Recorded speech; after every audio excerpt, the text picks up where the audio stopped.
नमस्कार। देश प्रदेश में आपका स्वागत है।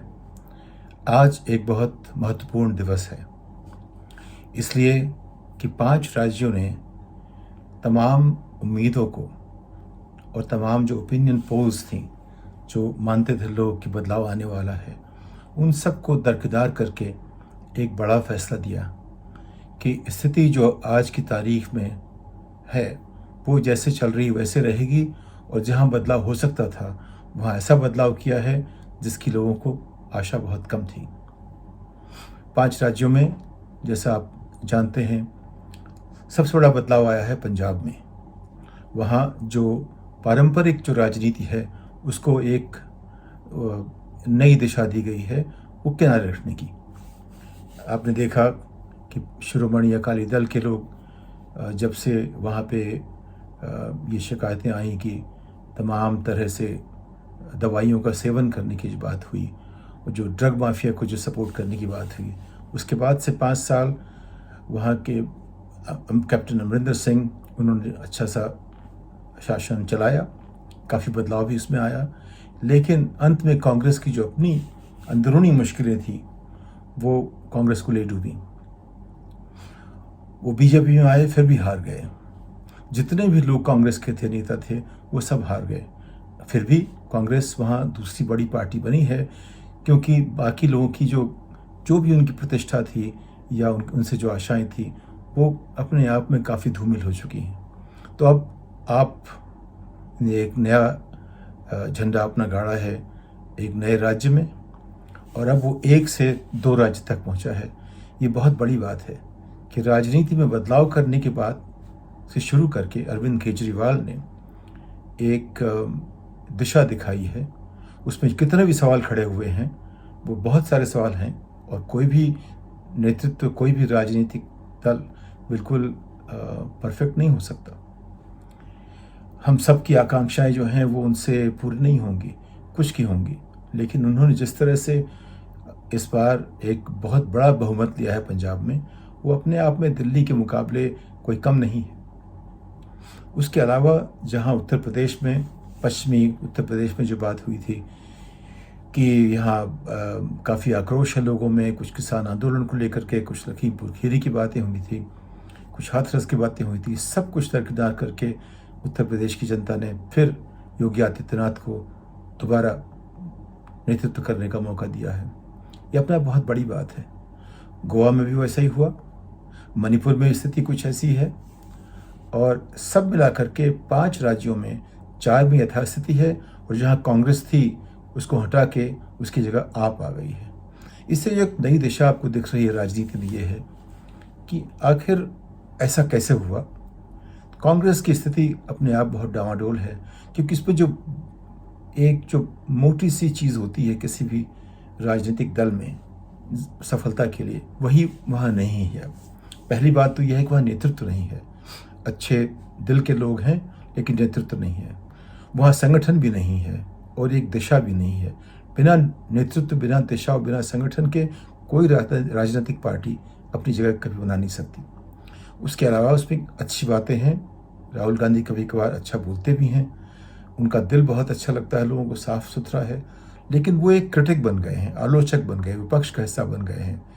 वो लगता है कि उनको सत्ता में आने की, जैसे नरेंद्र भाई ने कहा था, संसद में कहा था कि उनके विपक्षियों ने तय कर लिया है अगले 100 साल तक सरकार में नहीं आएंगे, और उन्होंने मन बना लिया है सरकार चलाएंगे। तो ये अपने आप में जो उन्होंने कहा था उसमें बहुत कुछ सच था, क्योंकि जब भी राहुल गांधी या आईएनसी या इंडियन नेशनल कांग्रेस, राष्ट्रीय कांग्रेस, जब भी कोई बात करती है उसमें ना दिशा दिखती है, ना कोई रणनीति दिखती है, ना उसमें कोई स्ट्रैटेजी है, ना उसमें कोई दूरंदेशी है। उसमें सिर्फ एक आज के माहौल में चीज़ें कैसे सुधारी जाएं उसके बारे में तो ज़रूर बात करते हैं और अच्छी बातें करते हैं, लेकिन जब तक नेतृत्व, संगठन और रणनीति साफ ना हो तब तक राजनीतिक पार्टियों का कुछ नहीं हो सकता। वो हमारा रिप्रेजेंटेशन नहीं कर सकते, प्रतिनिधित्व नहीं कर पाएंगे। तो कांग्रेस की तो हालत ऐसी हो गई है। आपने जो किया है अपने आप में एक बहुत बड़ी बात है। मुझे याद है जब अरविंद केजरीवाल ने परिवर्तन शुरू किया था और वहाँ से धीरे धीरे किस तरह से आगे बढ़े, किस तरह से हर तरह के लोग उनसे जुड़े, जो सोचता था देश के बारे में, सब उनके साथ काम करना चाहते थे। लेकिन वो सब लोग आदर्शवादी थे। अरविंद केजरीवाल काफ़ी प्रैक्टिकल हो गए हैं। उन्होंने कोशिश की है किसी तरह से राजनीति को समझने की, चलाने की, और राजनीति जो है वो अंत में चाणक्य को समझना ही पड़ेगा आपको। साम दाम दंडभेद से आप उससे अलग होकर राजनीति कर नहीं सकते। सवाल यह है कि उसका अंत में उसका गंतव्य क्या है, मंतव्य क्या है। उन्होंने दिखाया है कम से कम दिल्ली में कि और कुछ भी कहें, मेरी नज़र में उनकी शिक्षा जो है वो अलग तरह की है। शिक्षा का ढांचा बदलने के लिए हमें आज की शिक्षा चाहिए। वो पुरानी शिक्षा को अच्छा कर रहे हैं, ठीक है, लेकिन पहले से तो अच्छा किया। मोहल्ला क्लिनिक की बात की, जो उन्होंने बिजली पानी की बात की, लोगों को मुफ्त देने की, तो उन्होंने लोगों की मुश्किलों को समझा और कोशिश की कि जो गरीब है उनकी मुश्किलों को कैसे समझ के ठीक करें। वो जितना उन्होंने किया है उतना शायद किसी और नहीं किया, और लोगों ने सिर्फ दान दिया होगा।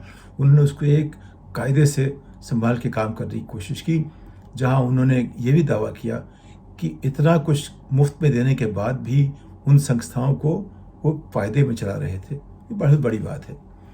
अगर इस बात को लेकर कि वो पंजाब चले गए हैं, अब वहाँ भी बड़े बहुमत से गए हैं, और उनके कुछ सीटें गोवा में भी आई हैं, तो जाहिर उनका जो इरादा है वो राष्ट्रीय बनने का शुरू से रहा है।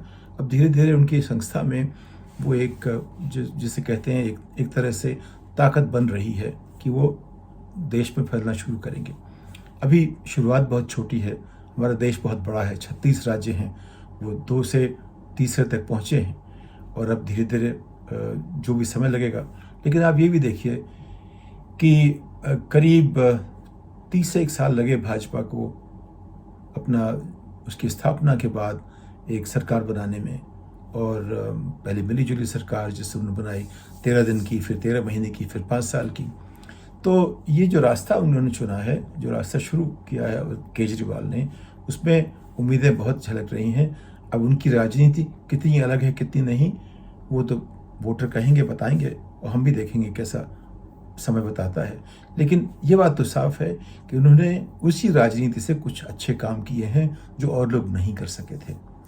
तो उनको इस बात को लेकर के उनको पंजाब ने बुलाया अपने यहाँ और नेतृत्व देने के लिए। अब जो अगले साल 5 साल काम करेंगे वो उससे तय होगा कि आप कैसे आगे बढ़े। इससे बहुत और सवाल खड़े होते हैं कि ऐसा कैसे हुआ कि तमाम ओपिनियन पोल्स और एग्जिट पोल जिस तरह के आ रहे थे, उस पर लोगों की जो आलोचना हुई वो भी मैंने देखी। अगर सभी एग्जिट पोल एक दिशा में कह रहे हैं, उससे एक दिशा तो साफ हो जाती है। जहाँ तक आंकने की बात है, हमारा सैम्पल साइज उनका इतना छोटा होता है, उनकी जो साइंटिफिक कैपेबिलिटीज़ होती हैं, स्टैटिस्टिकल कैपेबिलिटीज़ होती हैं, सांख्यिकी वाली जो कुशलता होती है, उसमें फ़र्क होता है। तो कुछ ना कुछ तो उसमें फ़र्क होगा। और आपने देखा कि नंबर तो अनाप शनाप बहुत जगह थे, लेकिन दिशा सबकी वही थी, पंजाब में आप और बाकी जगह बीजेपी। इसके पहले तक जब मैं खुद गया कई ज़िलों में घूमने के लिए, गाँव में, सब जगह बात बहुत साफ थी। कम से कम उत्तर प्रदेश में बात बहुत साफ थी। सब ने कहा कि अगर देखिए 40% लोग अगर एक पार्टी के साथ हैं, तो सिर्फ 60 में अगर वो वोट बंटने हैं 5 के बीच में, तो उनमें से किसी का जीतना बड़ा मुश्किल होगा। और ख़ास कर उन्होंने कहा कि तमाम पार्टियों ने हर सीट पे लोग खड़े कर दिए, उससे वोट बटेंगे, और विपक्ष तो जाहिर है कि अपने आप ही उसी से भाजपा को जिताने का जो फैसला विपक्ष ने खुद ही कर लिया था। अखिलेश यादव ने जो भी किया वो बहुत बड़ी उपलब्धि है एक तरह से देखिए तो। लेकिन अखिलेश ने काम बहुत बाद में शुरू किया। योगी 365 दिन, 5 साल, 24 घंटे हमेशा उसके इलेक्शन के बोर्ड भी रहते हैं, बताने के बोर्ड में कि हम अच्छा काम कर रहे हैं। जोर जोर से कहते हैं हम अच्छा कर रहे हैं, बाकी लोग खराब कर रहे हैं, हम अच्छा कर रहे हैं, बाकी खराब। कितना भी खराब काम हो उसको पहले कहते हैं अच्छा है, और जो उनकी आलोचना करते हैं उनको बंद कर देते हैं। तो हमारी जो उनसे शिकायत हो सकती है, जो सिविल राइट्स के ऊपर हो सकती है और उनके गवर्नेंस पे हो सकती है, लेकिन उन्होंने राजनीतिक ढंग से देखें तो वोटरों को अपनी बात कहने में वो 1 मिनट में झिझके नहीं। एक तो उन्होंने ये किया, और बाकी जगह जहाँ नरेंद्र मोदी की जो प्रतिभा है लोगों से बात करने की, लोगों को अपनी बात पहुंचाने की, वो जो भी कहें लोग मान लेते हैं। वो आज की तारीख में कहें सूरज पश्चिम से निकला था, लोग उसको कुछ समय तक उसको विश्वास कर लेंगे।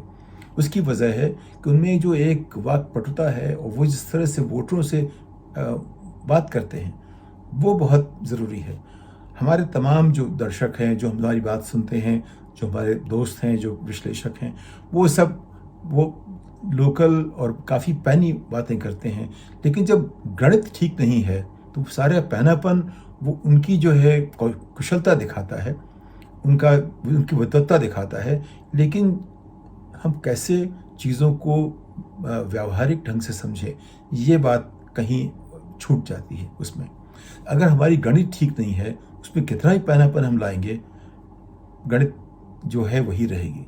तो आज की तारीख में गणित ये है कि हमारे देश में एक ही पार्टी में ऐसा नेता है जिसमें जो भी बहुत करिश्मेटिक है, जिसकी बात वोटरों तक पहुंचती है, नंबर एक। उसके पास संगठन भी इतना अच्छा है जो कि काफ़ी कायदे से और भक्ति के साथ काम कर रहा है, और उसके पास रणनीति भी ऐसी है कि जो भी चाहे आज की तारीख में कोई विपक्षी पार्टी उसके सामने खड़ी नहीं होती। और उसके साथ चौथी बात यह है कि उन्होंने सरकारी संस्थाओं का जिस तरह से उपयोग किया है या दुरुपयोग किया है, वो भी उनको काफ़ी ताकत देता है। अगर जिस तरह से उन्होंने इलेक्शन कमीशन को एक अपने आप में उसको आज़ाद होना चाहिए था, वही कॉन्स्टिट्यूशनल बॉडी है, लेकिन लगता है उनकी अपने घर की खेती हो गई है। जैसे उन्होंने जो तमाम जो इंस्टीट्यूशंस हैं, इन्फोर्समेंट डायरेक्टरेट और सीबीआई और तमाम का इस्तेमाल इस तरह से किया है अपने विरोधियों को, अपने विपक्षियों को कमज़ोर करने के लिए। वो तमाम सारी बातें अलग हैं। इलेक्शन में आपने देखा कि कितने भी अच्छे रिजल्ट हों, लोग हमेशा याद रहेगा कि ट्रक पकड़े गए जिनमें कि आपकी वोटिंग मशीन्स हुआ करती थी।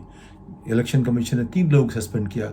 मेरा मानना है कि जहाँ जहाँ बीजेपी जीती है, अगर आप कायदे से दूरबीन से माइक्रो उससे देखेंगे, माइक्रोस्कोप से, तो पता लगेगा कि हर जगह कुछ ना कुछ ऐसी बात हुई थी कि व्यवस्था जो थी वो भारतीय जनता पार्टी के साथ थी। अखिलेश ने कोशिश की कि वो उनसे थोड़ा अलग हो, उनका भी सपोर्ट करे, वो अब नंबर 2 पे हैं। लेकिन क्या नंबर 2 पे रह पाएंगे अगले चुनाव में भी? अगर वो रोज़ाना काम नहीं करेंगे 5 साल तक, रोज़ाना उनकी छवि नहीं दिखेगी और वो मजबूत नेता की तरह बात नहीं करेंगे, तो वो बात 5 साल बाद फिर वही जैसे पहले थे वह पहुंच जाएंगे। ये ज़रूर है कि उनमें क्षमता है, काफ़ी पढ़े लिखे हैं, समझदार हैं, जब वो बोलते हैं मुझे अच्छा भी लगता है। लेकिन जो उन्हें पैनापन है बहुत बढ़िया है, लेकिन वो लोगों से उस तरह अपनी बात नहीं रख पाते, और उनकी जो संगठन ऐसा नहीं है जो ठीक से कर सके, और रणनीति उनकी ऐसी नहीं थी। उनको कुछ लोगों ने मदद करने की कोशिश की, लेकिन जब उनकी मदद लेने के बाद वो खुद अपने आप ही वो नया रास्ता ढूंढने लग गए। तो अगर वो अर्जुन हैं तो उनको कृष्ण की मदद हमेशा चाहिए। उनको भी एक कृष्ण चाहिए इस वक्त, और बिना उस कृष्ण के वो अर्जुन नहीं बन पाएंगे, ऐसा लग रहा है। नरेंद्र मोदी अपने आप में भारतीय राजनीति में पिछले 8 साल में उनके बारे में तमाम चीज़ें कहें, कई गलतियां हुई हैं, बहुत सारी गलतियां हैं। रोज़ मैं गवर्नेंस के बारे में थोड़ा चिंतित रहता हूँ। मुझे लगता है कि उनके पास या सलाहकार नहीं है या वो सुनते नहीं हैं, जो भी अपनी मनमानी करते हैं। लेकिन जो एक प्रतिभा लोगों से जुड़ने की, वोटरों से जुड़ने की, चुनाव जीतने की है, उसमें उनका कोई सानी आज की तारीख में नहीं है।